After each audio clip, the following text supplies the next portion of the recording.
apa sih people pleasing. Setelah kita tahu ciri-cirinya bagaimana dan mungkin ada dalam bagian diri kita yang mungkin menjadi part dari itu juga gitu. Sekarang kita saatnya untuk mulai mengulik lebih lanjut tentang people pleasing-nya itu keluar konteksnya, kemudian impact-nya dan efek sampingnya juga dalam hidup kita dan dalam relasi ke depannya tuh kayak gimana kalau kita terus-menerus seperti itu. Seenggaknya kemarin dengan pertemuan pertama itu kan kita sudah mulai menyadari bahwa memang ada hal ini dalam diri kita. Kalau sesekali itu keluar, it's okay. Tapi kalau sudah berulang kali dan sangat rutin, yang pada akhirnya banyak merugikan kita, maka kita mulai menyadari kembali yang kedua ini, di pertemuan kedua ini, bahwa memang ini ada pengaruhnya di kehidupan relasi kita, di kehidupan sehari-hari kita, dan itu akan lebih memberatkan kita pada akhirnya. Semakin kita notice beberapa hal dalam diri kita, maka kita akan semakin aware dengan apa-apa yang ada di luar diri kita. Jadi salah satu apa ya alasan di kelas-kelas kita sekarang aku lebih membahas secara karakter development dari kepribadian, dari karakter dan lain sebagainya. Karena supaya kita bareng-bareng untuk lebih aware dengan diri kita, apa sih sebenarnya yang ada dalam diri kita, kelebihan kekurangan kita yang mungkin sebenarnya bisa kita kelola bareng-bareng, bisa kita latih bersama-sama, bisa kita perbaiki bersama-sama. Dan di kelas di bulan ini, September ini khusus people pleasing. Untuk di bulan-bulan selanjutnya nanti juga ada tema-tema yang berkaitan dengan karakter development lainnya gitu. Oke, selanjutnya boleh next slide, Min Ain. Bagaimana dampaknya ketika kita membiarkan itu semua di dalam hidup dan relasi kita gitu ya. Karena pada akhirnya people pleasing itu ya orang yang baik, dia selalu care seperti yang kemarin banyak dibahas dengan Kak Citra juga dan Tari, Kak Gita dan teman-teman semuanya bahwa di titik tertentu kita akan merasa menjadi orang baik, kita merasa bahwa memang kita selalu apa ya, ready, kita available, kita selalu bisa, nggak pernah enggak, karena memang kita pengen bermanfaat, kita selalu selalu pengen menjadi orang yang berguna bagi sesama gitu. Kita selalu pengen jadi orang yang apa ya, nomor satu dan diandalkan gitu. Yang pada akhirnya sebenarnya itu bisa merusak kalau terus-menerus kita lakukan tanpa ada batasan tertentu. Dalam konteks kita melakukan ini ke orang yang sama berulang kali. Jadi misal kita baik ke A nih, kemudian kita baiknya tuh benar-benar setotalitas itu, benar-benar apa ya, setulus itu. Kemudian kita benar-benar nggak bisa ngasih batas untuk sampai kapan kita sebaik itu ke orang tersebut gitu ya. Kita benar-benar jor-joran lah baiknya gitu. Apapun yang dia minta, apapun yang dia mau, apapun yang dia ajak, apapun dia yang apa ya istilahnya kayak dia ngomong apa, kita ikutin, kita mau gitu, kita turutin gitu. Sampai akhirnya di titik yang kita nggak dengerin suara hati kita sendiri, kita nggak dengerin apa yang dimau sama diri kita sendiri, dan at the end malah kita sendiri yang rugi gitu. Jadi meminimalisir atau memberi batas pada diri sendiri itu bukan berarti kita nggak bisa bermanfaat atau tidak bisa menjadi seseorang yang berguna untuk orang lain. Logikanya, analoginya, ding, maaf, analoginya itu seperti kalau misal kita punya sebuah gelas, kemudian kita terbiasa gelas itu kita kasih ke satu sumber, satu apa ya, satu supply, satu wadah lain gitu. Terus menerus seperti itu tanpa kita merefill lagi, itu pada akhirnya kan kita kosong. Dan kita kosong, akhirnya kan kering isinya udara. Nah, isinya udara itu pasti di gelas itu kan rasanya pasti kayak berkerak terus ngebentuk apa ya istilahnya bekas-bekas air yang itu tuh malah bikin kotor di gelas itu sendiri gitu loh. Jadi semakin sering kita memberikan kebaikan dengan berlebihan, segala sesuatu hal itu aman selama dia nggak berlebihan. Sekalipun berbuat baik. Jadi berbuat baik kalau sudah di tahap berlebihan itu pasti merusak. Allah pun juga nggak suka yang berlebihan ya. Jadi termasuk baik secara berlebihan juga ya pasti merusak. Wah kemarin juga kita sudah di bareng-bareng diberikan contoh dari hasil diskusi kita minggu kemarin ya bahwa ketika ada titik tertentu kita bantu orang dan kita nggak pernah nolak, malah orang lain itu menggantungkan itu ke kita gitu. Benar-benar semuanya harus kita, semuanya cuma kita yang bisa. Padahal orang lain itu sebenarnya bisa kalau diberi kesempatan. Tapi karena mereka taunya kita selalu ready, kita selalu available, jadi kayak ya udah kamu aja gitu. Yang mana sebenarnya ketika kita membantu orang lain dan kita di dalam diri kita nih ada sesuatu hal yang berbisik atau ngasih tahu, jangan, udah kamu sudah cukup melakukan itu. Kemudian kita tutup telinga, kita tutup suara hati kita itu, dan kita fokus mendengarkan jeritan orang lain untuk minta tolong ke kita. Semakin kita terus mengikuti itu, maka suara hati kita yang sudah ngomong dan ngingetin itu semakin hari, semakin dengan berjalannya waktu, itu akan semakin meredup suaranya. Sampai di titik suara itu benar-benar hilang dan kita nggak dengar bahwa ternyata ada yang ngingetin kita selama ini. Ya diri kita sendiri sebenarnya. Jadi pasti ada di titik di mana ketika teman-teman lagi berusaha bantu orang lain, berusaha nolong orang lain, tapi kayak tubuh kita itu sebenarnya nggak mau gitu loh. Dan harusnya di momentum tubuh kita itu sebenarnya nggak mau, nggak bisa, atau mungkin udah nggak sanggup, itu sebenarnya coba kita dengerin dulu. Dibandingkan dengerin permintaan orang lain. Karena apa? Karena itu sebenarnya ada sesuatu hal dalam diri kita yang lagi ngasih tahu. Ngasih taunya itu melalui apa? Melalui beberapa kejadian yang pernah terjadi sebelumnya. Ngasih taunya melalui perasaan dan intuisi kita. Jadi tubuh kita tuh sama Allah tuh udah di set untuk ngasih sinyal-sinyal kalau ada sesuatu hal yang nggak beres di luar diri kita. Bahkan misal nih kalau teman-teman menyadari ya, ketika kita disakitin sama seseorang, tubuh kita sendiri tuh sebenarnya udah ngasih sinyal. Kayak ketidaknyamanan, terus reaksi-reaksi tertentu dalam diri kita yang mungkin nih teman-teman juga kalau misal ya di suatu lingkungan, terus di lingkungan kerja gitu, kemudian di situ tuh kayak stres banget, bahkan sering asam lambung dan lain sebagainya, itu artinya kan tubuh kita sudah memberikan sinyal sebenarnya bahwa itu nggak nyaman untuk diri kita, nggak aman buat diri kita. Artinya harus keluar gitu, harus apa ya, harus diselesaikan, harus diselesaikan beres dan kita mencari sesuatu hal yang membuat diri kita nyaman.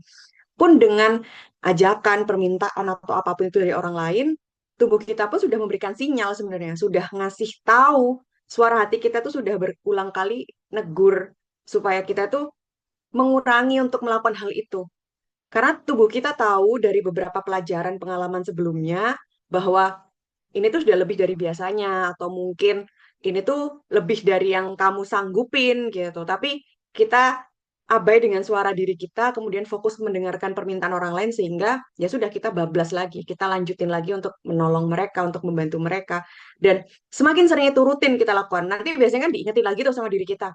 Kayak langsung kita mikir, duh kayaknya nggak perlu deh, kayaknya udahan deh yang lain aja gitu. Tapi yang lain nggak bisa, biasanya cuma kamu yang apa ya, kamu yang bisa diandalin lah dan lain sebagainya. Tapi tubuh kita udah ngasih sinyal kayak udahlah, udah nggak usah diterusin, capek kamu nanti gitu. Atau mungkin yang lain tuh lo bisa berulang kali juga ngomong kayak gitu kan. Terus akhirnya kita abaikan, abaikan, abaikan, abaikan terus sampai akhirnya kita dengerin orang lain terus, suara yang lebih kencang suaranya orang lain dibandingkan suara diri kita sendiri, dan akhirnya kita sendiri yang capek. Akhirnya kita sendiri yang rugi dan menyadari bahwa ternyata tangki kita sudah banyak kosongnya. Karena ketika tubuh kita ngasih sinyal tertentu, itu artinya ada sesuatu hal yang lagi kosong yang harus dipenuhi oleh kita sendiri sebenarnya. Tapi karena kita terlalu banyak mendengarkan suara dari luar, kemudian lebih banyak fokus dengan permintaan orang lain, jadi yang di dalam itu kita abaikan dan benar-benar nggak kita lihat kembali gitu. Dan ini konteksnya semua hal, nggak hanya tentang karakter people pleasing ya, termasuk dan nggak hanya tentang berbuat baik, nggak hanya tentang apa ya istilahnya, pokoknya hal-hal yang kita berikan ke orang lain lah konteksnya, tapi tentang mencintai, kemudian tentang apa ya istilahnya, pokoknya sesuatu hal hubungan kita dengan orang lain di luar diri kita sendiri itu tetap kita harus memprioritaskan diri kita untuk sesuatu hal yang memang urgensinya untuk diri kita sendiri dulu. Dan ini juga yang bisa menjadi sebuah pergeseran ya. Aku sangat memahami kenapa dewasa ini tuh banyak orang yang menjadi people pleaser, kemudian banyak orang yang nggak enakan, banyak orang yang akhirnya mementingkan kepentingan orang lain dibandingkan dirinya sendiri gitu. Sekalinya mikirin diri sendiri dibilang egois dan lain sebagainya gitu. Padahal konteks egois nggak sesederhana ketika kita mikirin diri kita sendiri, kita dibilang egois. Enggak. Tapi ya dengan kita mementingkan kebutuhan diri kita dibandingkan orang lain itu masih dalam bentuk yang apa ya istilahnya, salah satu wujud dari self love dan self awareness juga gitu. Egois itu konteksnya ketika memang ada banyak orang yang memang mengharuskan membutuhkan kita gitu ya. Kemudian kita abai dengan itu. Nah, akhirnya kita bisa dikatakan bahwa kita egois gitu karena kebutuhannya untuk orang banyak gitu. Kemudian kita memutuskan untuk melakukan sesuatu hal untuk kepentingan diri kita sendiri gitu yang harusnya untuk kepentingan orang banyak, itu baru egois. Tapi kalau misal ada sesuatu hal yang itu berkaitan dengan diri kita, ya kita perlu untuk mengutamakan diri kita juga pada akhirnya. Dan kenapa kita jadi orang yang seperti ini dewasa ini? Karena yang pertama selain kebiasaan dari orang tua atau mungkin didikan dari keluarga. Karena dulu kalau mungkin teman-teman ingat, waktu kita sekolah, itu kita pasti diajarin bahwa selalu mengutamakan kepentingan orang lain, kepentingan orang banyak dibandingkan kepentingan kita sendiri. Di beberapa konteks, dan itu tanpa ada penjelasan detail gitu loh. Kita cuma dikasih ilmu mentah bahwa kita harus mendahulukan kepentingan orang lain dibandingkan kepentingan diri kita sendiri. Istilahnya itu kayak kalau pilihan ganda, sikap yang terpuji, sikap yang menghargai itu jawabannya itu gitu, tanpa dijelaskan detail dari makna apa namanya mementingkan kepentingan orang lain dibandingkan kepentingan sendiri itu konteksnya seperti apa, contoh case-nya seperti apa gitu, kita nggak diajarin itu. Dan memang harus kita pelajari dewasa ini. Tapi pada akhirnya membuat kita mengeneralisasikan bahwa semua kepentingan orang lain itu harus didahulukan dibandingkan kepentingan kita sendiri. Padahal ada beberapa case yang memang kita harus mementingkan kepentingan diri kita sendiri dibandingkan orang lain. Dan ada juga yang kita harus mementingkan kepentingan orang lain, kepentingan bersama dibandingkan kepentingan diri kita sendiri. Jadi nggak bisa kita samaratakan bahwa kita selalu mementingkan kepentingan orang lain terus gitu. Dengan koridor-koridor dan batasan-batasan tertentu. Next, Min Ai. Oke, nah sekarang ini dampak signifikannya pada hidup. Yang pertama pasti kita kehilangan identitas diri. Hidup dengan standar orang lain, bukan diri sendiri. Karena seperti yang di awal tadi aku sampaikan, kita terlalu banyak dengerin bising suaranya orang dari luar diri kita, sampai kita nggak dengerin apa yang ada di dalam diri kita, apa yang dikeluarkan oleh suara hati kita sendiri itu kita abai, udah sampai meredup suaranya karena kita terlalu fokus dengan dengerin suara dari luar. Sama halnya kayak teman-teman ketika diomongin lagi diomongin nggak baik sama orang lain gitu. Kalau kita fokus ke omongan nggak baiknya orang lain, padahal faktanya diri kita yang kita tahu sendiri kita nggak kayak gitu, akhirnya kita percaya dengan omongan orang lain itu kan. Padahal kita tahu diri kita pun juga udah ngasih tahu berulang kali kamu nggak kayak gitu kok. Kayak misal nih tiba-tiba apa namanya ada yang bilang nanti kamu kalau misal fokus kerja nanti kamu susah loh dapet jodohnya gitu. Kita dengerin omongan itu, kemudian kita menelaah itu dan menerima itu mentah-mentah, akhirnya kita kepikiran dan kita fokus ke omongan itu. Yang mana sebenarnya di dalam hati kecil kita, pikiran kita itu kita sudah tahu bahwa jodoh itu adalah urusannya Allah. Jodoh itu selama ini sudah kita ikhtiarkan dan kita sudah melakukan yang terbaik untuk diri kita. At the end bagaimana akhirnya itu biar menjadi jalan takdirnya yang Allah berikan buat kita gitu. Tapi kita sudah tahu itu semua gitu. Tapi karena kita terlalu fokus dengan omongan orang lain yang seperti itu, omongan yang memang itu menyakitkan, kadang kan kita sangat menotis dan sangat mengingat sesuatu hal yang terlalu menyakitkan dan terlalu menyenangkan. Dan ketika ada sesuatu yang terlalu menyenangkan, yang terlalu menyakitkan itu tadi, kita akhirnya fokus banget di omongan itu, sehingga kita merekam itu, kita simpan di alam bawah sadar kita, seakan-akan itu beneran seperti itu. Padahal diri kita itu sudah berulang kali ngasih tahu, diri kita itu sudah berulang kali ngingetin dan kita sangat paham bahwa enggak, kenyataannya enggak seperti itu. Ya kita lagi disiapin aja sama Allah. Kita sangat tahu itu. Jadi karena ada fokus yang lebih kita titik beratkan, seakan-akan itu benar gitu. Yang mana kita abai dengan suara hati kita sendiri. Yang harusnya malah kita perjelas telinga kita kata-kata dari diri kita sendiri untuk hal-hal yang sudah kita pahami sendiri gitu loh. Semakin kita kuat pemahaman dengan sesuatu hal, kemudian kita menerapkan pemahaman yang sudah kita pelajari ini, maka omongan orang lain tuh akan menjadi sesuatu hal yang bias, yang menguap, yang kayak ya sudah gitu. Makanya kenapa kita sangat perlu banget untuk belajar, kenapa kita selalu apa ya istilahnya butuh untuk setiap hari belajar, membaca, kemudian resum kajian atau apapun itu bentuknya yang berupa belajar gitu. Ya untuk ngasih kekuatan ilmu ke diri kita sendiri. Yang mana kalau ada apa-apa dari luaran itu bisa kita jadikan counter dan akhirnya ngejadiin diri kita itu lebih dengerin suara hati kita sendiri berdasarkan keilmuan yang sudah kita pelajari sendiri dibandingkan dengerin omongan-omongan orang lain, dibandingkan menitik beratkan pada apa yang mereka katakan. Karena kalau yang mereka katakan itu kan ya sesuai dengan asumsi mereka, sesuai dengan pengalaman mereka juga, sesuai dengan apa yang mereka tahu, yang mana bisa jadi itu berbeda dengan apa yang kita jalani selama ini gitu loh.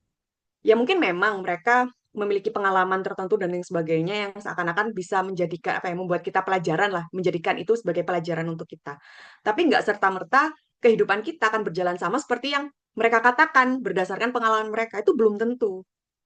Maka dari itu sangat perlu untuk kita selalu upgrade ilmu setiap hari. Sering belajar apapun itu yang untuk kebutuhan kita.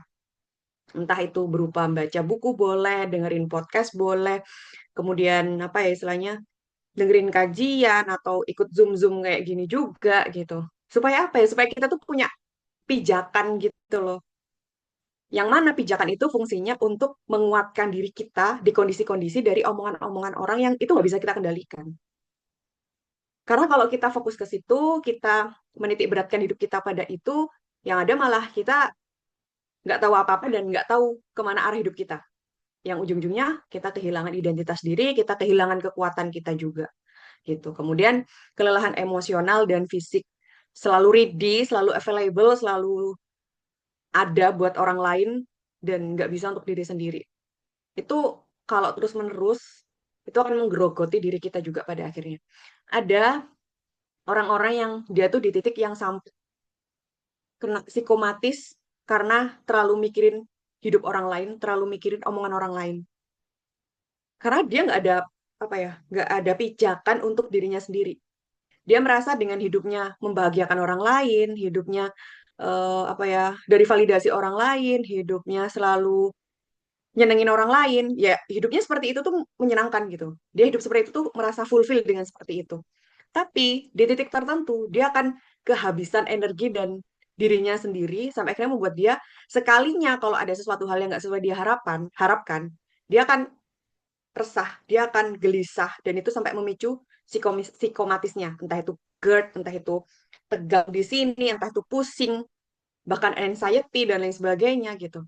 Karena dia merasa ketika ada seseorang yang selalu dia bantu berlebihan, kemudian ternyata orang itu tidak memberikan feedback yang sama, dia akan menuntut lebih. Dan ketika tuntutan itu ternyata nggak berjalan sesuai harapannya, dia akan menuntut dan berekspektasi lebih, bahkan marah, bahkan ketika dia nggak bisa marah, ya dia menyimpan itu sendiri dan menjadi penyakit pada akhirnya. Itulah kenapa pada akhirnya ya kita lelah sendiri. Karena selain itu tadi, kita juga bakalan kosong seperti yang aku sampaikan di awal. Kalau gelas itu kita tinggal angin aja. Dan itu udah sangat nggak baik untuk kita dalam kurun waktu atau jangka waktu yang panjang. Jadi lebih baik kita kasih batasan dan apa ya, tentukan semampu mana kita akan membantu orang lain, menolong orang lain dalam konteksnya orang yang sama ya. Kalau misal kita bantu orang-orang yang bukan berarti kita kemudian nggak mau bantu orang lagi, enggak. Tapi orang yang sama berulang kali, lingkungan yang sama berulang kali, pokoknya ulangan-ulangan seperti itu, kalau sudah di tahap atau di batas kita ternotis oleh diri kita sendiri untuk sudah ya, jangan lagi ya, atau mungkin kurang-kurangi ya, itu kita dengerin aja maunya diri kita gitu. Karena kalau di orang yang sama atau mungkin lingkungan yang sama, kemudian kita terus-terusan seperti itu, ya seperti itu tadi, kita akan menjadi sebuah kebergantungan bagi mereka yang mana sebenarnya untuk orang lain bisa melakukan itu juga kok gitu. Kalau diberi kesempatan, kalau dicoba ke orang lain juga gitu, nggak harus sama kita. Ya kita pasti akan merasa senang karena dipuji atau mungkin merasa bermanfaat. Di konteks-konteks tertentu itu cukup menyenangkan. Tapi kalau di terus-terusan malah kita yang drain gitu, kita yang benar-benar nggak dapetin apa-apa atas apa ya, apa yang kita berikan. Sekalipun nanti pasti Allah memang nggak ada yang rugi. Kita berbuat baik itu nggak akan merugikan kita pada akhirnya secara apa ya, mungkin secara pahala, kemudian secara kebaikan yang akan Allah berikan juga gitu. Tapi secara psikis, kita kan banyak habisnya juga. Energi kita itu juga kita bisa berikan untuk kebaikan itu pada orang lain yang lebih membutuhkan. Gitu. Jadi kita berbuat baik itu boleh kepada siapapun. Menuruti atau mengikuti orang lain itu boleh untuk siapapun. Tapi kalau untuk orang yang sama berulang kali, sampai akhirnya nggak ada batas tertentu, sampai memaksakan kita melakukan sesuatu hal yang lebih untuk nyenangin dia, untuk ngikutin mau dia, untuk mengikuti permintaan dia, ya itu yang nggak boleh gitu. Yang mana itu bisa kita berikan ke orang lain juga dengan batas tanpa harus memaksakan diri kita gitu. Kuncinya ada di dua hal. Untuk pengen tahu set boundaries-nya people pleasure itu di apa? Yang pertama, tidak memaksa. Kalau kita sudah melakukan sebuah kebaikan dan kita no hard feeling gitu ya, kayak ya sudah, nothing tulus aja, kita melakukan itu gitu. Dan nggak ada istilah kalau bahasa Jawanya itu merongkol. Kalau bahasa Indonesia apa ya? Kayak nggak ada ganjelan gitu setelah melakukan itu. Oke, itu yang pertama tidak ada paksaan. Kemudian yang kedua, apa tadi ya? Aku mau apa ya? Mau ngomong apa ya? Tidak memaksa. Dan yang kedua, intinya ketika kita melakukan kebaikan, itu usahakan kita mendengarkan apa yang sedang tubuh kita responkan ketika ada orang yang minta tolong. Jadi ada orang yang minta tolong, kita coba dengarkan diri kita dulu. Oke, kamu bisa melakukan itu. Dan kalau kamu setelah melakukan itu, kamu akan gimana? Kalau nggak ada respon negatif dalam diri kita, lakukan. Tapi kalau pada akhirnya kamu merasa kesal, kamu pada akhirnya merasa sakit hati setelah melakukan itu, jangan dilakukan. Itu batas paling amannya yang bisa kita rasakan dan kita berikan kepada orang lain. Kemudian yang terakhir adalah mental health problem. Ini kalau sudah di taraf yang sangat berlebihan dan jangka waktu yang panjang ya. Ini kalau terus-menerus dilakukan, diterapkan gitu kan, jadi orang yang nggak enakan, yang selalu ready, yang selalu mau nolong, yang nggak bisa nolak, yang ya aja gitu. At the end ya kita akan menuju ke fase depresi juga gitu. Kita akan cemas juga, kita akan burn out, kita akan merasa bahwa semuanya kok buat kita gitu, semuanya kok kita yang harus ngelakuin gitu. Dan ya itu capek sendiri pastinya.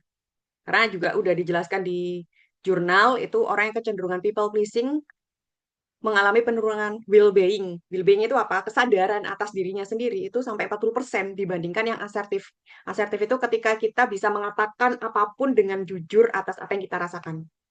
Seseorang yang asertif itu sangat mudah untuk apa ya istilahnya membawa hidupnya lebih positif. Kenapa? Karena dia terbuka dengan apapun yang dia rasakan. Kadang kita kalau nemuin orang-orang yang terbuka dengan orang yang dia rasakan itu kadang kesel ya kayak misal aku tuh nggak suka kalau gini nah kadang kita ngerasa kayak apa sih dia kok apa ya segampang itu ngomong kayak gitu gitu tapi dewasa ini hal itu tuh malah sangat penting untuk kita jadikan sebagai apa ya batasan dan kekuatan untuk diri kita jadi ketika kita ngerasa nggak enak dengan sesuatu apa ya bukan nggak enak kayak nggak nyaman dengan sesuatu gitu kayak kita berada di sebuah lingkungan gitu kemudian di lingkungan itu tuh ada bahasan-bahasan yang mungkin menyakitkan gitu kan kalau kita nggak enakan itu kita bakal diem aja mau diomongin yang gimana-gimana pembahasan apapun kayak ya sudahlah gitu tapi sebenarnya kita sakit hati nah orang-orang yang asertif itu dia akan mengatakan bahwa dia nggak nyaman dengan pembahasan itu pembicaraan itu boleh berhenti nggak boleh ganti topik lain nggak dia akan mengatakan itu maaf ya teman-teman aku kurang nyaman dengan pembahasan ini kita coba move ke pembahasan lain ya bukannya apa sih tapi kayak aku nggak nyaman aja atau mentok dia diem diem dalam artian yang nggak ikut apa ya mengikuti pembahasan itu gitu atau kalau enggak ya walk out cara paling kerasnya walk out tapi sebelum walk out sebisa mungkin untuk mengungkapkan dulu gitu karena aku kayaknya ini cukup sensitif sih buat aku misal nih gitu orang-orang yang berani kayak gitu tuh seringkali kurang disukai ya sama lingkungan yang memang apa ya istilahnya lingkungan yang nggak sehat gitu nggak sehat dalam konteksan yang selalu suka gibah suka bahas orang lain dan lain sebagainya hal-hal seperti ini tuh sangat nggak mereka sukai karena kejujuran keterbukaan seseorang itu mengidentifikasikan bahwa dia tuh orang yang aware dengan dirinya gitu loh dan dia orang yang akan memberikan apa ya memiliki batasan yang sehat untuk dirinya dan lingkungannya dan orang seperti itu tuh bukan serta-merta orang yang blak-blakan atau yang gimana enggak tapi dia sadar dengan dirinya sendiri dan cukup paham maunya dia kayak gimana gitu tanpa menyakiti siapapun dia sedang memberikan batasan untuk dirinya sendiri yang berhak mendapatkan kebaikan dari lingkungan tersebut karena pada akhirnya ya lingkungan itu yang membentuk kita gitu loh dan kita harus tahu bahwa lingkungan yang sama kita sekarang ini memberikan kebaikan atau enggak gitu jadi ketika kita asertif, kita bisa memberikan kejujuran, keterbukaan atas apa yang kita rasakan, itu akan menambah kesadaran kita atas kebutuhan diri kita sendiri ketika berada di suatu lingkungan. Gitu. Next, Min Ai.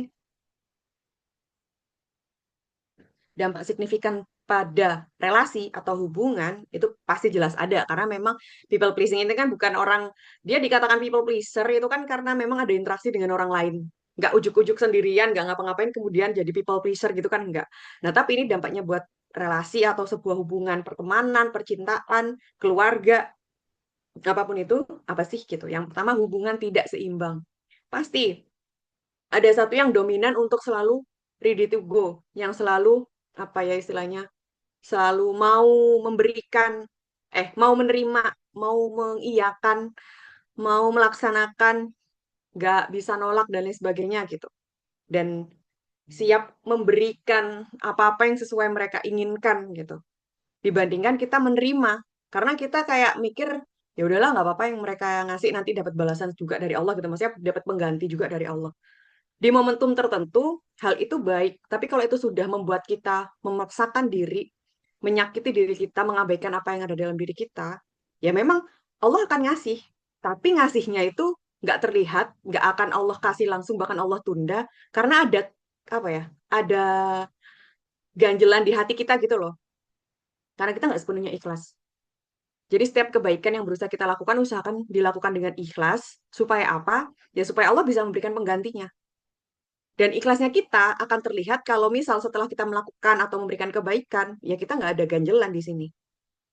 Kalau ada ganjelan, itu artinya sebenarnya tubuh kita sudah memberikan sinyal, sudah mengatakan bahwa nggak mau, tapi kita maksakan yang ujung-ujungnya ada ganjelan. Ada pertanyaan, kenapa kok harus aku sih? Kenapa kok semuanya sama aku sih? Kenapa kok ini gitu? Tapi selama hati kita masih belum ada ganjelan, kalau masih mau berbuat baik, silahkan. Karena pada akhirnya itu yang menunjukkan titik ikhlas kita, yang akan menunjukkan dan apa istilahnya, insya Allah dan semoga Allah ridho dengan apa yang kita berikan itu tadi. Dan sulit sulit jujur karena takut ditolak, yang berujung kita jadi orang yang pakai topeng. Seakan-akan kayak semuanya apa ya istilahnya aman kok gitu, bisa gitu. Padahal sebenarnya kita lagi ada kesulitan juga. Kita sedang punya beban berat juga, tapi karena untuk orang lain kita aman-amanin aja gitu. Dan kadang ketika kita aman-amanin, orang-orang itu malah, mohon maaf, kayak nggak tahu diri gitu. Kita bener ngerasa apa ya, kita amanin itu bukan bukan supaya kita bisa dimintain tolong, tapi supaya orang lain tuh nggak khawatir. Harapannya kan seperti itu. Tapi ternyata di luaran sana ya nggak sesuai dengan harapan kita. Karena kita bilang aman, malah seakan-akan kita lebih gitu kan. Dan ketika kita terus-menerus seperti itu, ya kitanya sendiri yang capek ujung-ujungnya. Seakan-akan kita pakai topeng bahwa kita selalu apa ya istilahnya selalu baik-baik saja, ya semua orang pengen terlihat baik-baik saja, tapi bukan berarti kita mengizinkan orang lain untuk selalu bergantung sama kita yang kitanya juga sedang berjuang gitu loh. Kuncinya jadi nggak usah maksa. Kalau memang nggak bisa dan nggak ada, katakan nggak bisa dan nggak ada. Mungkin nextnya aku bisa bantu, mungkin selanjutnya aku bisa tolong.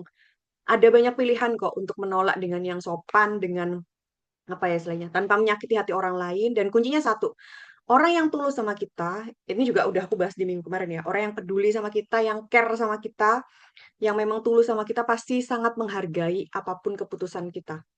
Dan gak akan pergi dari kita hanya karena kita tolak, gak akan menjauh dari kita atau bahkan ngebenci kita hanya karena kita bilang gak bisa. Itu enggak. Nggak akan seperti itu. Dan kita nggak akan kehilangan orang seperti itu. Kalau pada akhirnya, sekali saja mungkin kita menolak karena kita memang nggak bisa dan nggak mau, kemudian orang itu pergi, oh ya sudah, artinya Allah sudah menunjukkan bahwa dia datang ke kita karena memang hanya ada kebutuhan. Nggak benar-benar melihat kita yang apa adanya, yang melihat kita dengan apa ya, dengan segala kekurangan dan kelebihan kita. Gitu. Jadi it's okay. Kepergian seseorang itu pada akhirnya bukan serta-merta untuk menghukum kita atau membuat kita kehilangan orang yang harusnya ada di hidup kita. Enggak hanya sekedar itu, tapi sambil Allah tunjukkan bahwa orang ini memang pantas untuk selalu ada dalam hidupmu atau enggak gitu, masih ada kebaikan dia dalam hidupmu atau enggak. Itu sekaligus ngefilter itu, Allah sekaligus ngefilter itu untuk kita gitu. Jadi setiap kepergian orang dalam bentuk apapun itu adalah cara Allah untuk nunjukin ke kita secara nggak langsung. Jadi nggak usah khawatir. Apapun itu, setiap orang yang masih stay dalam hidup kita, orang-orang yang baik gitu kan, masih yang sama kita ya, artinya insya Allah, Allah masih tahu di situ ada kebaikan satu sama lain. Tapi kalau sudah enggak gitu ya, sudah memang sudah selesai kebaikan satu sama lainnya. Kemudian daya tarik semu, seakan-akan orang lain tuh suka sama kita gitu kan, tapi bukan karena kita yang asli, tapi kita yang memang kita sendiri yang ciptain gitu. Yang ya seperti yang aku bilang tadi, yang nggak apa adanya, karena kita apa ya, memaksimalkan dan memaksa diri kita supaya selalu ada nih aku nggak pernah kurang gitu. Ayo wis, nggak apa-apa, aku bisa, aman aja gitu, gas gitu. Sesekali dua kali kayak gitu boleh, tapi kalau sudah berulang kali, ya kitanya yang capek. Yang harusnya kita mau istirahat, tapi kita maksakan buat, udahlah aku ikut keluar juga, aku ikut apa ya istilahnya, ketemu juga, aku ikut nganterin kamu ketemu ini gitu misal. Kita seakan-akan masang kayak gitu, dan ketika kita yang butuh, kadang seringkali kayak nggak terlihat gitu apa yang sudah kita lakukan. Dan itu sangat membuat kita bertanya-tanya, kenapa kok waktu aku bantu dia, waktu nolong dia, aku ngusah-ngusahin loh. Tapi kenapa waktu aku yang kesusahan kayak gini malah dia nggak ada. Pernah di posisi itu nggak sih? Kalau kita pernah di posisi itu, ya artinya ada sesuatu hal yang sedang kita paksakan dari kebaikan kita. Karena kita udah terlanjur nggak enakan itu tadi, kita terlanjur jadi orang yang people pleaser itu tadi. Sehingga kita memaksakan. Dan ketika itu timbal baliknya nggak sebanding, nggak sesuai dengan yang kita harapkan, itu tadi kita pasti bakal ngerasa kecewa, kita pasti berasa, apa ya, sangat capek banget. Dan ya hubungannya jadi nggak merenggang juga pada akhirnya, hanya karena hal-hal seperti itu. Kemudian potensi toxic cycle, orang lain terbiasa memanfaatkanmu dan relasi jadi nggak sehat. Ini mungkin yang kemarin di case-nya Kak Citra ya, waktu di tempat kerja itu, akhirnya orang lain benar-benar ngegantungin pekerjaan itu tuh buat Kak Citra gitu, khusus Kak Citra, dan itu benar-benar nggak terhenti. Ya akhirnya jadi lingkaran yang nggak terhenti sampai kita benar-benar memotong rantai itu tadi sendiri gitu. Dan pada akhirnya kitalah yang bisa memotong itu, bukan orang lain. Orang lain itu nggak akan berhenti buat minta tolong kita, buat gangguin kita, buat recokin kita, sampai kita sendiri yang bisa memutuskan itu semua. Memutuskan rantai itu. Karena ada di penelitian juga, hubungan dengan people pleaser itu lebih rentan konflik tersembunyi dan ketidakpuasan jangka panjang. Jadi ini nggak cuma tentang kita ke orang lain, tapi juga kita ke diri kita sendiri yang akan lebih, apa ya, fragile gitu. Kita nggak akan bisa kuat, kita nggak akan punya pegangan untuk diri kita sendiri kalau kita selalu berusaha nyenengin orang lain, berusaha ngasih banyak hal ke orang lain tanpa ngasih hal itu juga ke diri kita sendiri. Dan itu akan membuat kita merasa nggak puas juga. Dan nggak puasnya nggak cuma dari kita aja, tapi dari orang lain pun juga akan merasa selalu kurang untuk kita gitu. Maksudnya kayak apa yang kita lakukan itu selalu kurang. Kita akan dituntut lebih-lebih untuk melakukan sesuatu hal. Karena kita terbiasa untuk mengiyakan apa yang mereka minta, maka mereka akan minta lebih dari yang awal permintaan mereka. Gitu. Jadi itu akan menjadi ketidakpuasan jangka panjang, kemudian juga akan menjadikan diri kita lebih rapuh untuk, apa ya, menghadapi hal-hal di luar kendali kita. Karena kita sudah menutup dan apa ya, mengunci atau meredamkan suara-suara hati kita yang sesungguhnya sudah banyak meneriakkan bahwa sudah cukup kamu melakukan itu buat mereka, sudah cukup kamu eh, mengiya-iyakan, nggak mau nolak, itu sudah cukup. Kurang-kurangin yuk gitu. Kayak kita tuh sudah berulang kali ngomong kayak gitu di dalam diri kita. Tapi karena kita abai, akhirnya ya sudah. Kita ada pertentangan dari diri kita terus-menerus pada akhirnya. Dan konflik itu nggak cuma hanya konflik tentang kita sama orang lain, tapi juga diri kita sendiri. Karena aku dulu juga pernah bilang kalau nggak salah, tubuh kita terdiri dari banyak banget bagian. Ada diri kita yang dari masa lalu, ada yang diri kita yang seperti ini gitu. Dan ada juga diri kita yang, apa namanya, selalu ngingetin kita buat ngasih reminder sudah cukup kamu seperti ini gitu. Tapi karena kita nggak dengerin, akhirnya ketika kita mulai sadar diri kita mulai itu, terus ada bagian diri kita yang nggak mau buat berhenti itu. Jadi akan ada konflik antara kita sendiri, kita bingung sendiri, nggak enak sendiri, kemudian resah sendiri, ngerasa bersalah sendiri, dan lain sebagainya. Jadi konfliknya tuh nggak cuma tentang sama orang luar, tapi juga dalam diri sendiri pada akhirnya. Next, Min Aing. Oke, untuk berdasarkan perspektif psikologi relasi, itu hubungan sehat itu ada keaslian dan ada batasan.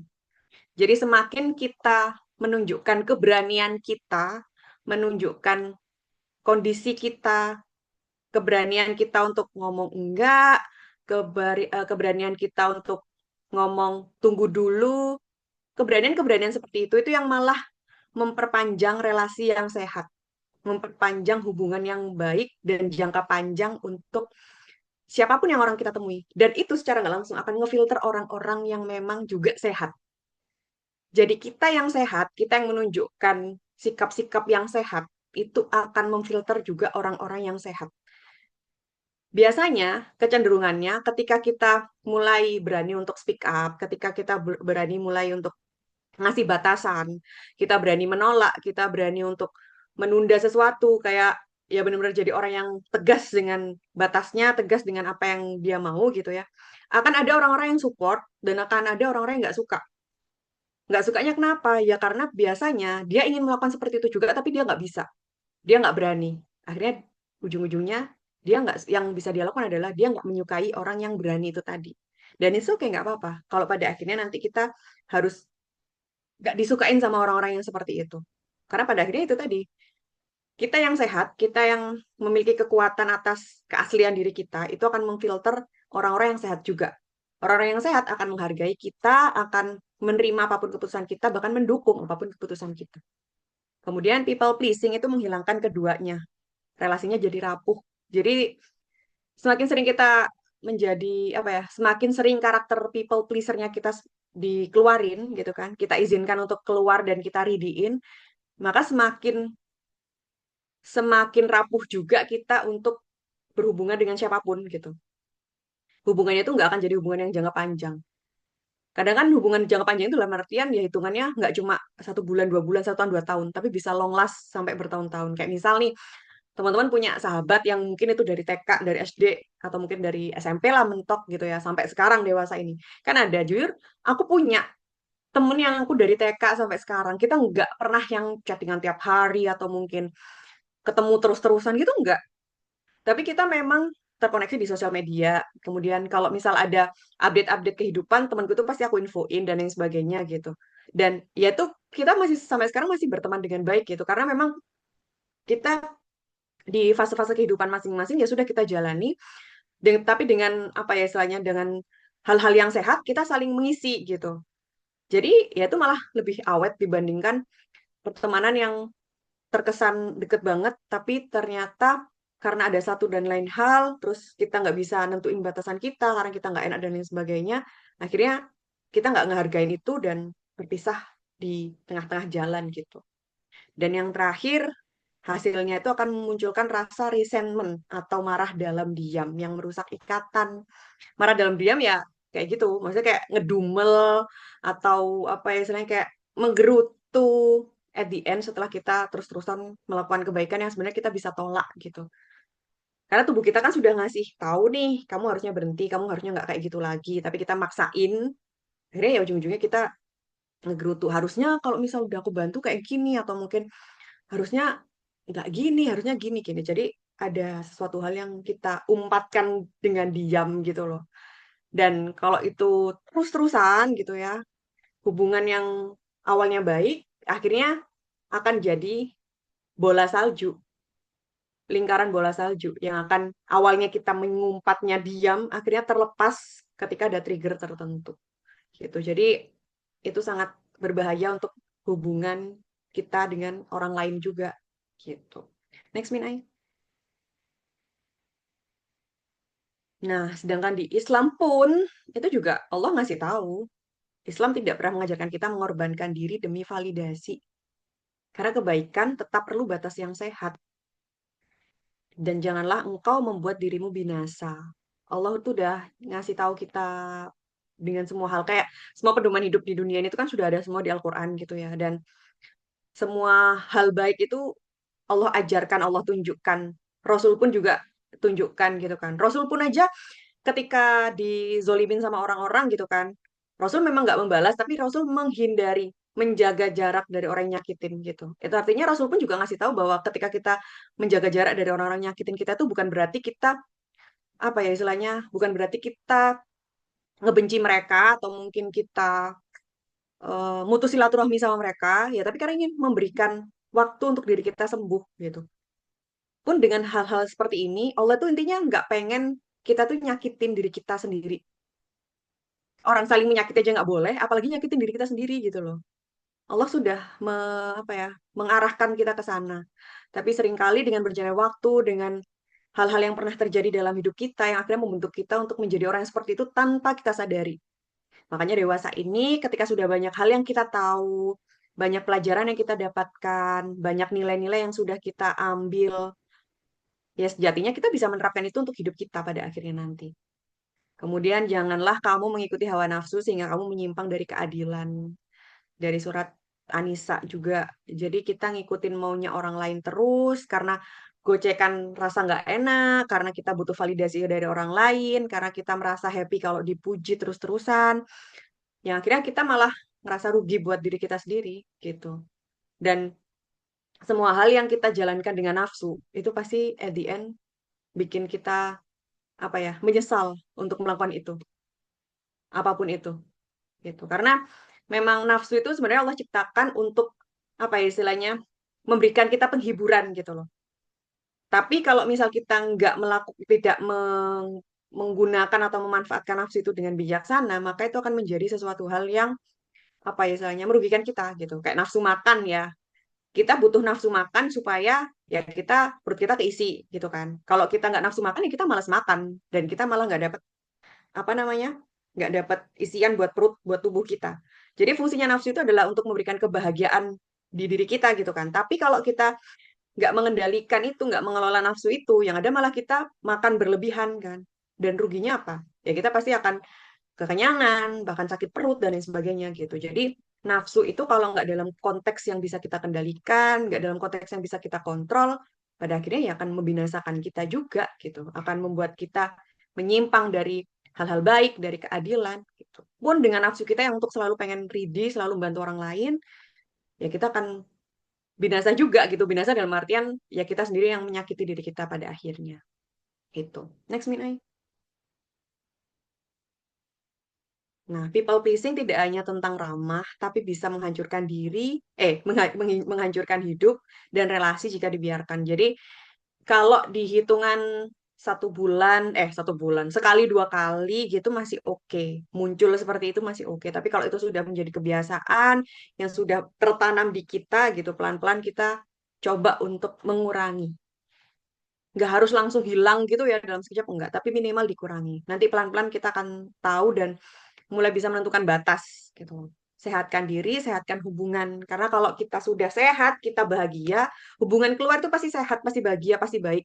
Karena kuncinya itu ada di diri kita. Kalau kita pengen ketemu orang yang sehat, ya kita harus sehat.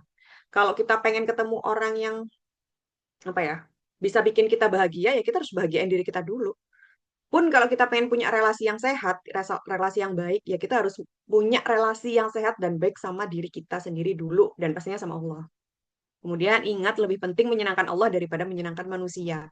Jadi kalau misal di titik yang kita sudah apa ya pengen ngebantu terus nih dan kita kayak nggak ada waktu atau nggak bisa nolak dan lain sebagainya. Coba pikir lagi ketika melakukan itu tuh sebenarnya yang kita pengen lakukan itu sebenarnya apa sih? Yang kita cari dari kita melakukan itu tuh sebenarnya apa? Kepuasan kah? Atau apa ya istilahnya? Pujian mereka kah? Atau ridho Allah?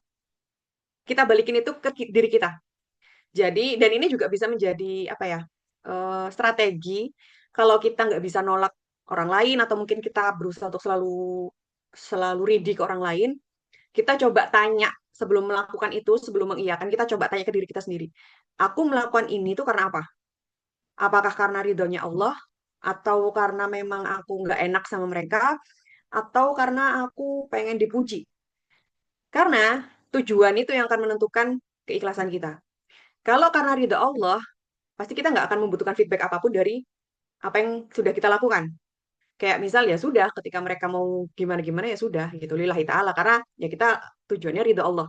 Tapi kalau kita mungkin supaya diakui gitu ya, supaya mereka ngerti kehadiran kita, nah itu pasti akan beda lagi efeknya setelah kita melakukan itu.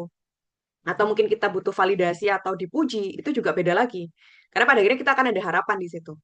Jadi, salah satu tips kalau misal memang kita nggak kuat nolak nggak bisa nolak atau mungkin masih ngerasa nggak enak gitu kan dengan permintaan orang lain atau apapun coba tanya ke diri sendiri sebelum mengiyakan sebelum apa ngapa-ngapain atas permintaan orang lain tanya ke kita ke diri kita kamu melakukan ini niatnya apa pengennya apa kalau ridhonya Allah ya udah gas lakukan tapi kalau nggak usah gitu itu untuk make sure karena pada akhirnya ya kalau ridho Allah adalah kita pengen nyenengin Allah pengen supaya Allah ridho dengan apa yang kita lakukan kebaikan-kebaikan itu tapi kalau hal lain ya pasti sedikit baiknya tujuannya ya manusia gitu dan pasti kecewa gitu next Minai Oke, sekarang sudah ya, ini bahasan journalingnya. Terima kasih teman-teman sudah mengikuti materi ini sampai beres. Jadi itu tadi beberapa hal tentang dampak dari kita ketika menjadi people pleaser terhadap hidup dan relasi kita pada orang lain. Sekarang coba kita journaling dan menjawab dua pertanyaan ini.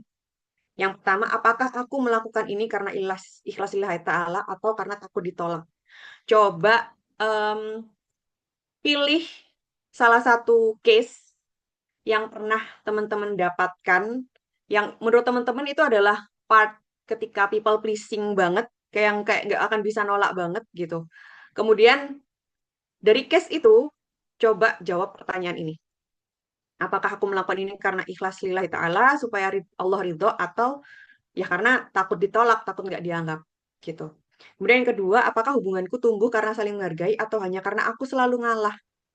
Ini coba, yang nomor dua, itu coba untuk dijadikan bahan pertimbangan dan tanyakan ke diri kita sendiri, kalau kita menolak, orang yang biasanya kita bantu itu akan tetap ada ke kita atau enggak, gitu.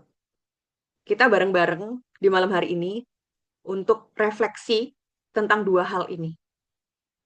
Ya, jadi supaya ini bisa menjadi apa ya, bahan pembelajaran kita untuk ke depannya.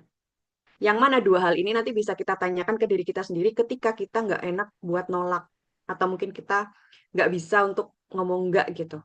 Ini bisa dijadikan bahan refleksi dua kalimat ini. Yuk, sekarang teman-teman boleh menuliskan yang pertama, ambil salah satu case di hariannya teman-teman, daily activity-nya apa. Kemudian coba tanyakan ke diri sendiri, yang sekiranya itu tuh memang apa ya istilahnya, teman-teman biasa untuk nggak nolak gitu, atau mungkin teman-teman selalu bisa untuk dimintain tolong ini gitu. Terus coba tanyakan apakah selama ini tuh memang karena ikhlas lillahi ta'ala atau takut buat nggak diterima lagi atau ditolak. Dan yang kedua, kalau misal aku menolak, kira-kira berdasarkan karakter orang-orang yang terdekatku ini, apakah mereka akan menghargaiku atau ya karena mereka cuma ngelihat aku yang selalu iya-iya aja, yang selalu ngalah gitu. Yuk kita refleksi bareng malam hari ini untuk ini dan kita akan tanyain satu persatu untuk jawaban ini. Oke, kita ketemu di jam 9 lebih 6 atau 7 menit ya. Silakan teman-teman untuk menuliskan dan kita sama-sama sharing tentang hal ini. Terima kasih.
Oke, udah jam 21.06 ya, teman-teman. Ada yang udah selesai belum nih, jurnalnya? Tidak, tidak. Ada 5 orang ya di sini. Boleh nih siapa dulu yang mau bacain? Mungkin Kak Hafsah mau coba baca hasil jurnalnya, Kak. Udah selesai belum nih, Kak Hafsah? Atau kalau misalnya masih nulis, boleh deh Kak Dian Tiara dulu. Kak Dian udah selesai atau belum?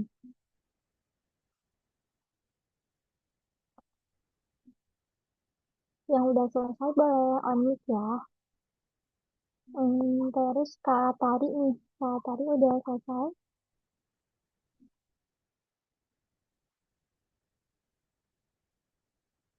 Oh, oke. Oke, kalian. Mungkin Kak Tari atau Kak Citra dan Kak Gita mau siapa dulu nih?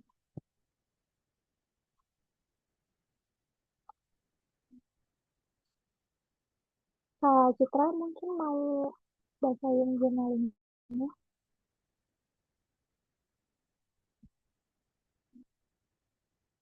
Nah, untuk teman-teman yang mau bertanya juga boleh dipersiapkan dari sekarang ya pertanyaannya karena setelah ini kita masuk ke sesi Q&A. Kalau nggak ada pertanyaan atau sekedar pengen cerita aja itu juga boleh banget ya.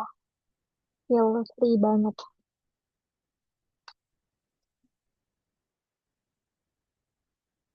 Halo Kak. Oke, kata silahkan. Iya, karena in- oke ini aku sharing ya Kak ya. Pertanyaan pertama, apakah aku mau lakukan ini karena ikhlas, karena Allah, atau karena takut ditolak? Case-case yang aku ambil ini case-case apa ya, sehari-hari sih. Case-case kecil sehari-hari gitu. Contohnya di lingkungan keluarga. Jadi, ini, eh misal ini sering-sering banget sih terjadi. Misal ibu aku kan ini karakternya itu cukup ekstrovert gitu. Beda dengan aku. Aku introvert cuman kerjaan menuntut aku untuk bersosialisasi gitu.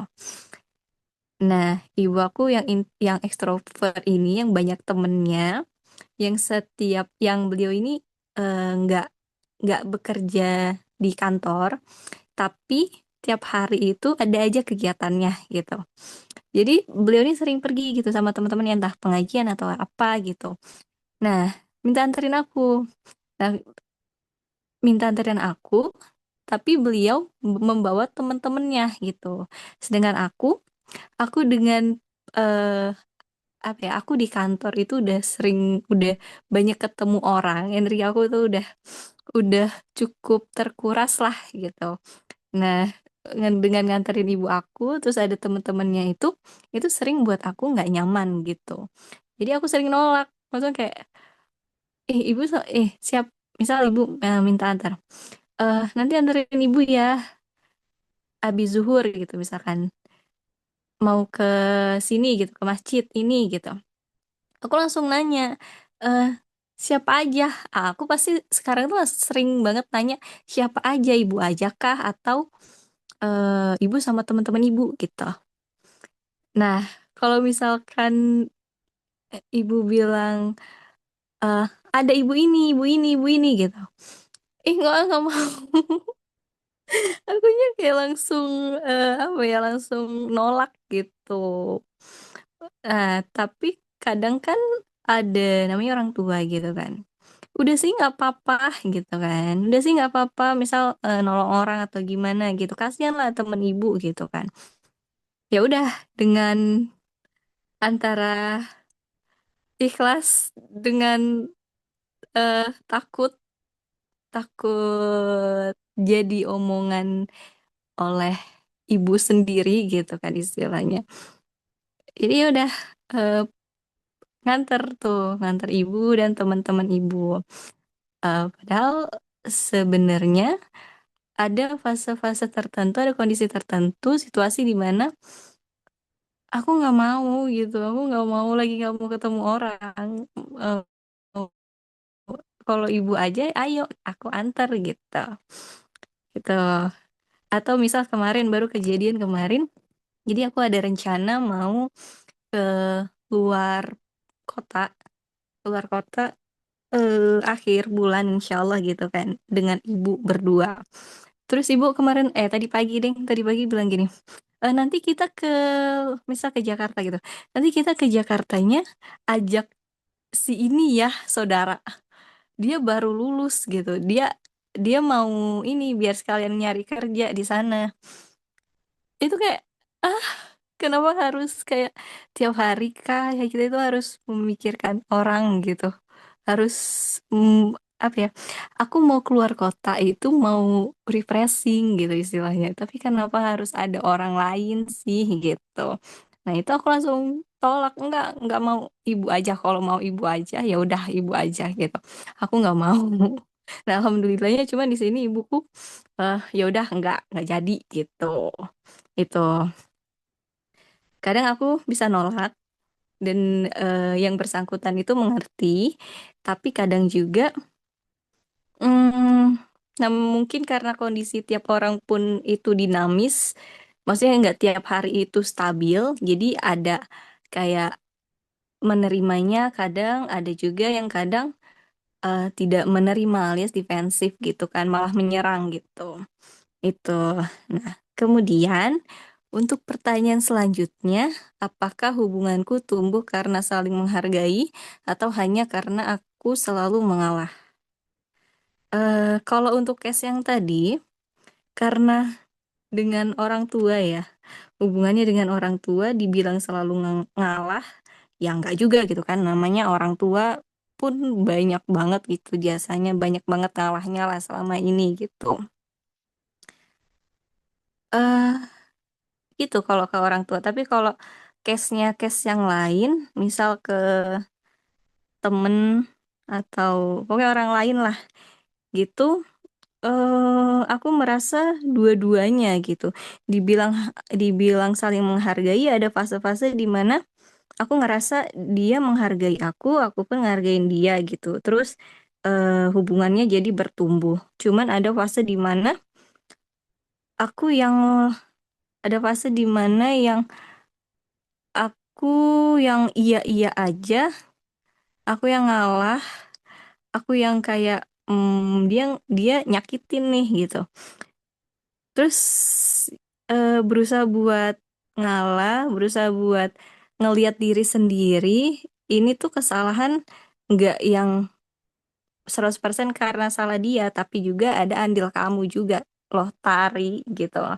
Di sini kamu yang mengizinkan dia untuk nyakitin kamu gitu. Jadi eh ya udah kelola apa ya? Ya udah telan itu gitu.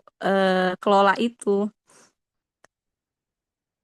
Jadi kayak apa ya? Dibilang ngalah, cuman ada kayak kayak balik ke diri sendiri gitu loh, kayak ini bukan salah dia juga kok gitu, ini nggak yang 100% salah dia.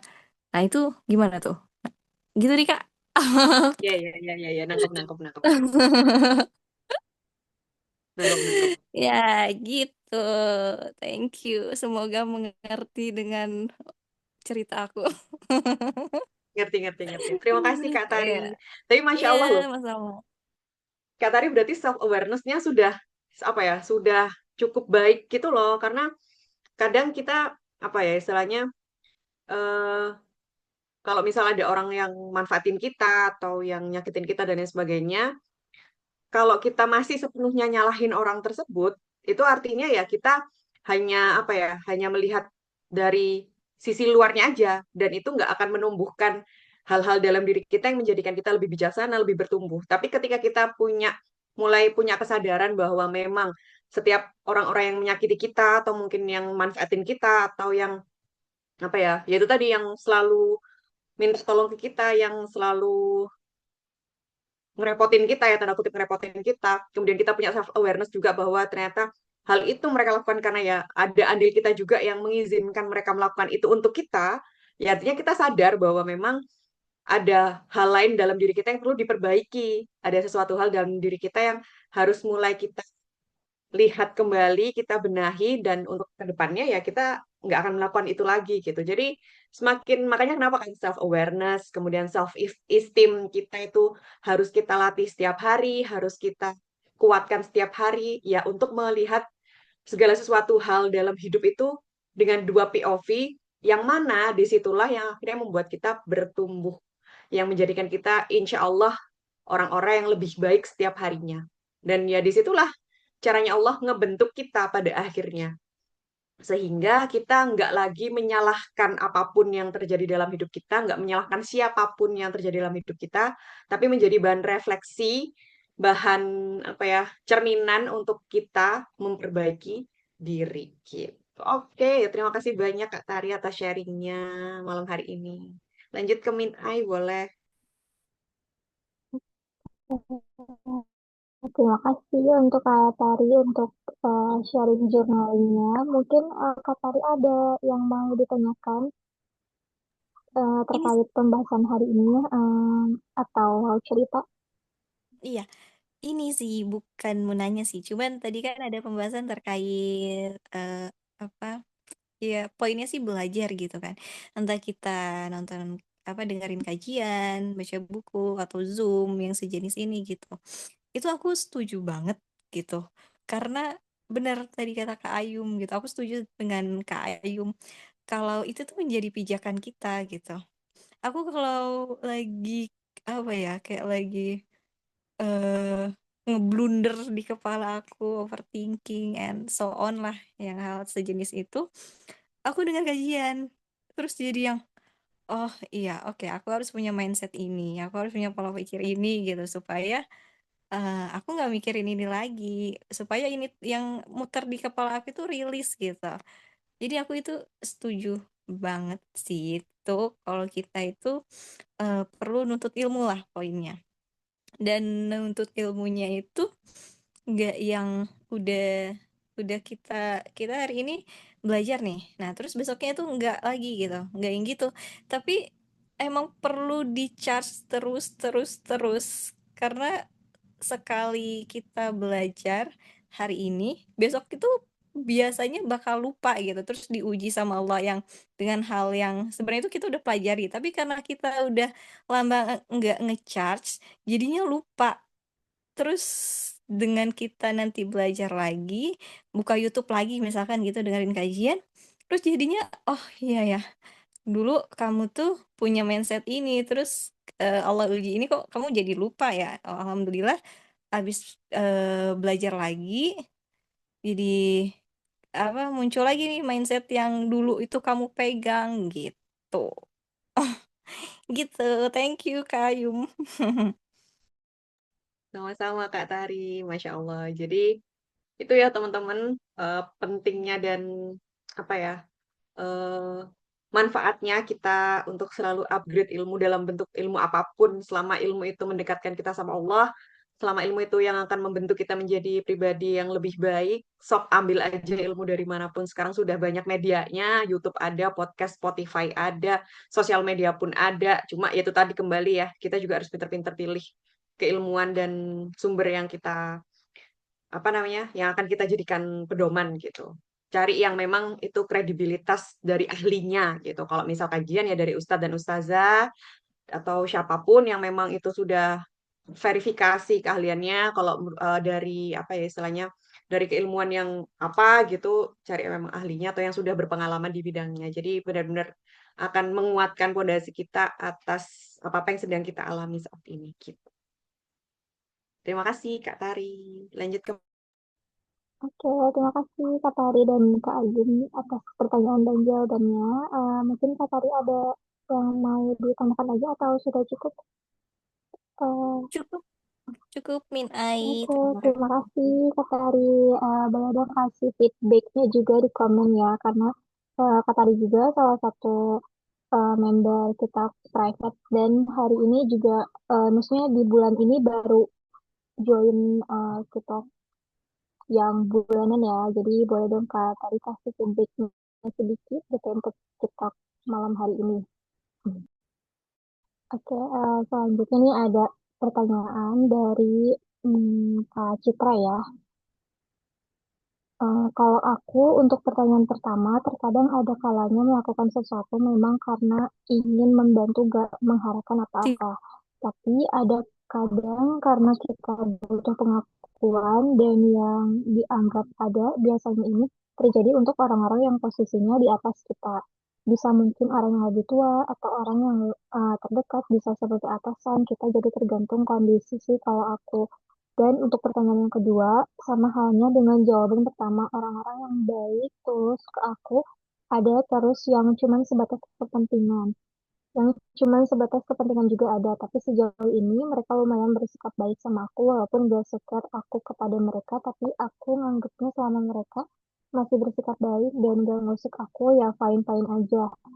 Aku percaya feedback kebaikan yang gak imbang yang kita dapat dari orang lain bakal terterima sisanya dari orang-orang lain atau hal-hal lain yang gak terduga, bisa kesehatan atau rezeki atau hal lain di luar yang kita kira. Lanjutannya, contohnya aja tadi pagi pas aku mau ke kantor, tiba-tiba motorku cover biusnya bautnya lepas. Terus aku bilang, ya Allah cari bengkel mana, tapi aku percaya aja pelan-pelan, gak taunya gak jauh ada bengkel. Terus sampai bengkel kan karena bautnya yang lepas, pas mau bayar digratisin sama abang bengkelnya. Aku langsung, ya Allah alhamdulillah murahkan rezeki abangnya sehat kan. Oke, ini ada Wih, dua pertanyaan ya, Kak Ayu. Ya, silakan. Masya Allah. Dan kerennya kita juga nih. Dan aku apa ya sangat mengapresiasi teman-teman yang sering gabung Kitok ya. Em, Mungkin ini nggak teman-teman sadari, tapi karena aku membersamai bareng-bareng ini ya di proses-prosesnya teman-teman juga gitu. Aku makin ke sini tuh makin sering baca dan dengerin respon teman-teman untuk awareness atau notice hal-hal sederhana yang bisa teman-teman syukuri, yang mana pada akhirnya bikin teman-teman ngerasa tenang dan bahagia gitu loh. Dan ini cukup membuatku merasa apa ya, bersyukur banget karena kita bareng-bareng akhirnya bisa mulai menotis hal-hal kecil yang itu sebenarnya biasa aja tapi itu merupakan sebuah titik balik kita untuk memandang sesuatu gitu. Kayak ya ini tadi misal hal sederhana kayak misal kondisinya Kak Citra motor yang seperti itu kemudian ternyata sambil terus berusaha husnuzon gitu ya di jalan untuk dapat bengkel dan lain sebagainya, ternyata ya alhamdulillah Allah kasih dengan jalan seperti ini gitu dan sesederhana ini tuh bikin kita happy gitu loh pastinya gitu kan dan cukup melegakan padahal ini remeh tapi semakin remeh hal itu dan semakin mudah kita mensyukuri hal itu maka insya Allah Allah ridho dengan rasa syukur kita maka hal-hal lainnya itu juga akan Allah lipat gandakan gitu loh. Jadi aku ingin mengapresiasi dan mengucapkan terima kasih banyak buat teman-teman yang sudah apa ya gabung di Kitok terus kemudian juga alhamdulillah terima kasih sudah bertumbuh bersama untuk kemudian pelan-pelan memiliki apa ya pemikiran-pemikiran yang sederhana tapi cukup membuat kita happy gitu loh dan memang tujuannya kita pada akhirnya ke sana gitu.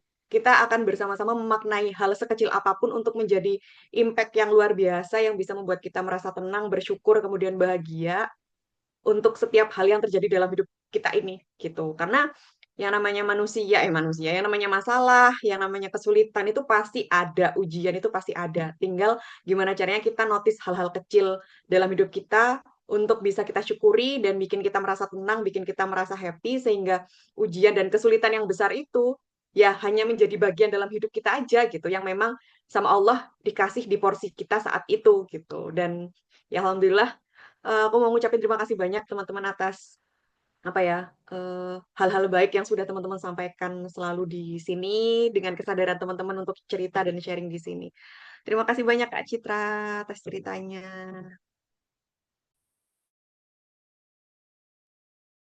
Terima kasih juga untuk Kak Ain dan Kak Citra. Kalau masih ada yang mau diceritakan lagi, boleh banget ya Kak Citra. Dan terima kasih juga atas ceritanya hari ini ya.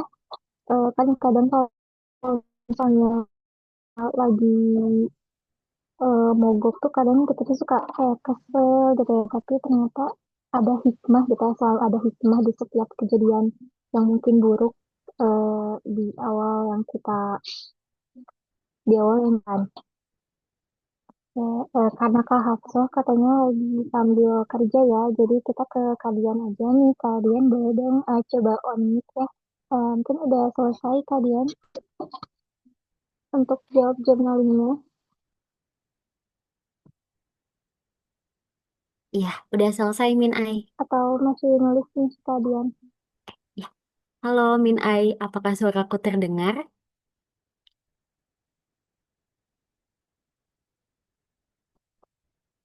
Ya, masuk ya Kak ya. Oke, ya, aku izin membacakan jurnalku ya, Kak Ayum dan teman-teman. Untuk yang pertanyaan pertama, jadi aku ada case nih Kak Ayum. Jadi sejak pertama kali aku punya penghasilan atau gaji itu, aku selalu mendahulukan keluarga aku. Bantuan yang aku berikan itu beragam bentuknya, tapi aku lupa memprioritaskan diri sendiri sampai ngorbanin diri secara finansial, bahkan untuk memenuhi kebutuhanku sehari-hari. Nah, dari sisi keluarga pun jarang yang peduli dengan kondisiku, apakah aku bisa menjalani hari dengan normal atau enggak, kayak gitu. Aku selalu dimintai tolong tanpa mereka melihat kondisiku terlebih dahulu. Awalnya aku happy gitu kan dalam memberikan bantuan, tapi aku menyadari bahwa bantuan yang aku kasih kayaknya udah ngelebihin kapasitasnya aku deh gitu. Aku tetap membantu mereka karena dari sisi mereka melihat bantuanku ini sekarang tuh kayak seperti sebuah kewajiban aja. Dan buatku saat ini malah jadinya beban gitu Kak. Menjawab pertanyaan pertama, kalau aku menilai awalnya aku lillah, tapi sekarang aku merasa kayaknya karena aku takut nggak dianggap aja sih Kak di keluarga gitu.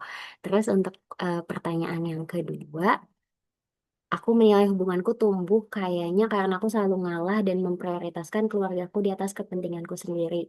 Dan sepertinya sekarang aku udah merasa cukup dengan semua ini dan berusaha lebih asertif. Karena jujur aku sempat sampai ada di level depresi. Jadi aku sempat ikutan eh, tes psikologi gitu Kak. Jadi udah sampai ada depresi ringan gitu karena case ini dan sekarang aku pengen coba lebih sayang sama diri sendiri sih Kak. Kayak gitu Kak. Terima kasih Kak Ayu dan Kak Minai. Masya Allah, keren Kak Dian. Terima kasih Kak Dian sudah perlahan menyadari dan mulai apa ya istilahnya, notice ke dirinya sendiri, mulai care ke dirinya sendiri tanpa mengabaikan kebutuhan atau keinginan orang tua. Dan terima kasih sudah sadar atas hal-hal yang membuat gak nyaman sehingga sampai tes apa psikologi ringan gitu kan. Dan ya, itu adalah langkah yang baik untuk menemukan kebaikan, keberanian, dan kekuatannya Kak Dian kembali pada akhirnya. Yang mana sebenarnya itu juga akan memberikan dampak yang positif untuk keluarga juga kan, buat orang tua juga. Jadi terima kasih banyak Kak Dian atas ceritanya dan kekuatannya untuk mulai mengambil langkah berani dan langkah yang sehat untuk relasinya Kak Dian dengan orang tua. Terima kasih Kak Terima Dian. kasih Boleh Kak Ayu. eh, kembali ke Min Ai. Untuk kalian mungkin ada yang mau ditanyakan selain dari hasil jurnal. Kalau dari aku tadi ada satu, ini bukan pertanyaan sih Kak, lebih ke aku mendapatkan kayak insight yang bikin aku sadar. Tadi juga aku sampai kayak menitikan air mata sih waktu dengar insightnya Kak Ayum yang tentang ini apa namanya? Dua hal yang harus aku perhatikan ketika misalnya aku mau nolong gitu ya. Yang pertama itu ketika aku nolong aku nggak boleh kayak ngerasa terpaksa. Nah ini kayak jadi sinyal atau indikator yang harus aku perhatikan. Terus yang kedua aku harus ngedengerin respon tubuh aku. Karena mungkin selama ini aku selalu kayak mengabaikan gitu ya, mengabaikan respon tubuh aku. Aku ngerasanya tuh kayak kesel gitu, tapi ya udah aku do it anyway. Padahal sebenarnya dari tubuh tuh kayak udah ngasih sinyal kalau ini tuh aku tuh udah nggak ikhlas gitu loh Kak. Cuman ya udah aku tetap memaksakan diri kayak gitu. Dan dari dua indikator tadi jujur itu sepertinya setelah sesi ini aku akan terus tetap ingat gitu ya. Jadi ketika misalnya nanti ada case yang serupa, aku bisa menavigasi hal tersebut. Terima kasih Kak Ayum insight-nya. Masya Allah, sama-sama Kak Dian. Alhamdulillah. Terima kasih juga untuk Kak Dian sudah kembali aware ke diri kita ya. Sekali lagi, self-awareness kita itu semakin kita aktifkan, semakin kita sadari, itu akan semakin membawa kita menuju kondisi, karakter, kemudian pemikiran, hati yang lebih baik.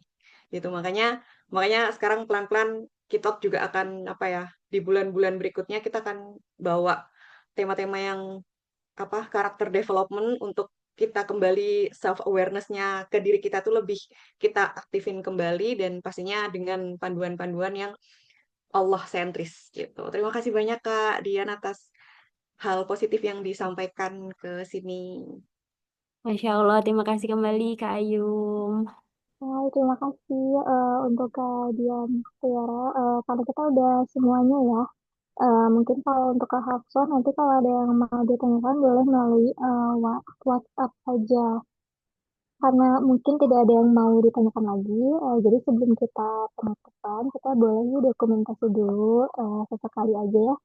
Kita dokumentasi untuk kalian, Kak Tari, Kak Citra, atau mungkin Kak Hafsah boleh coba on cam sebentar aja, 1 menit ya, 1 menit aja untuk kita dokumentasi dulu.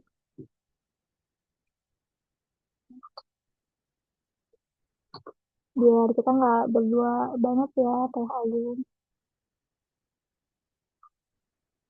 Aku masih di mode nih, iPad. Oke, Kak Citra, Kak Dian sama Kak Tadi gimana nih? Kak Tari boleh coba on cam mungkin.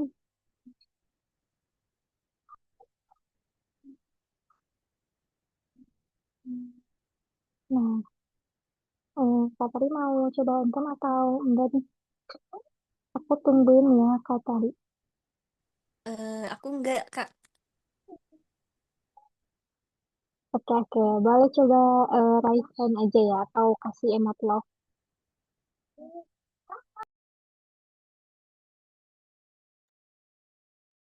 Oke, kita gaya formal dulu ya, teman-teman semuanya. 1, 2, 3.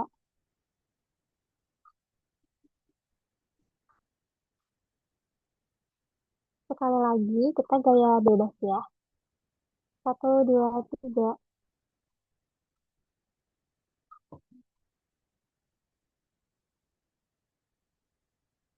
Oke, terima kasih untuk teman-teman semua hari ini. Semoga apa yang kita dapatkan hari ini bisa membawa banyak kebermanfaatan, baik itu dari kematerian, hasil journaling, atau cerita dari teman-teman lainnya. Jangan lupa nih, teman-teman nanti boleh coba di-share-share juga ilmu-ilmu yang kita dapatkan hari ini, supaya kita bisa memberikan manfaat juga untuk orang lain. Boleh di tag ke story dan tag, boleh post ke story dan tag TikTok official juga